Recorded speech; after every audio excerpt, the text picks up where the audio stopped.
So sitting down with a colleague and a friend, and we were just having a conversation about what we call the big C and how it impacts lives. But we got some great news today from my colleague Mike, and he is going to explain to us exactly what was going on. So, documentary. It's not that big of a deal, but the they finished the doctor that's supposed to be in charge is the surgeon who wants to cut my stomach out. So he sent me to chemo and radiation Sorry, that just to get things cut my stomach shrunk. out. Well, that's exactly what he wants to do, and he doesn't want to leave anything in there. He's and I believe he's got my best interest at heart, but it's not a risk that it's not the way I want things to go. So we did the chemo and the radiation, and then the chemo doctor sent me for a CT scan to see just how big these things were, because I got 3 of them. And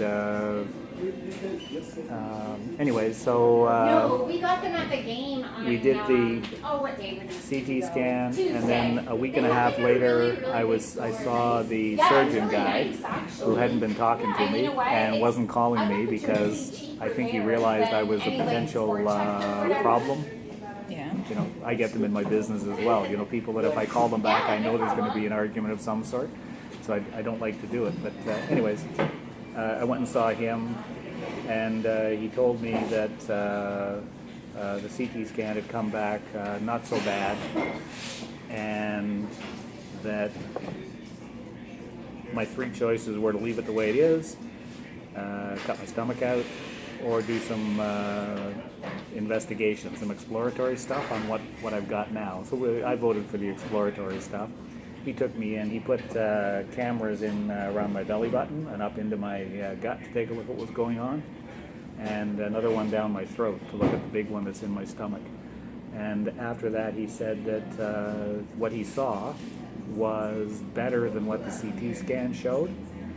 And he asked me when the scan was done and blah, blah, blah. And he says, well, it's possible that the CT scan should have been done 4 weeks after the chemo and the radiation finished, because the chemo and the radiation were probably still killing stuff right up until now.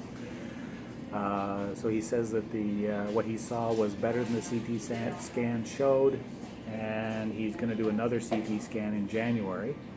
And I asked, well, does that mean that we can do a PET scan as well, or instead of? And he liked that idea. A PET scan is where they put radioactive sugar in your blood, and the cancer cells suck up more than their share. They're greedy bastards. So they suck up the sugar, and they suck up the extra radiation. And then when they do a CT scan, they get a clearer picture of what they're looking at and any other pieces that might be going on. Because there's 3 big ones, and there has to be an awful lot of really small ones that they haven't been able to see yet.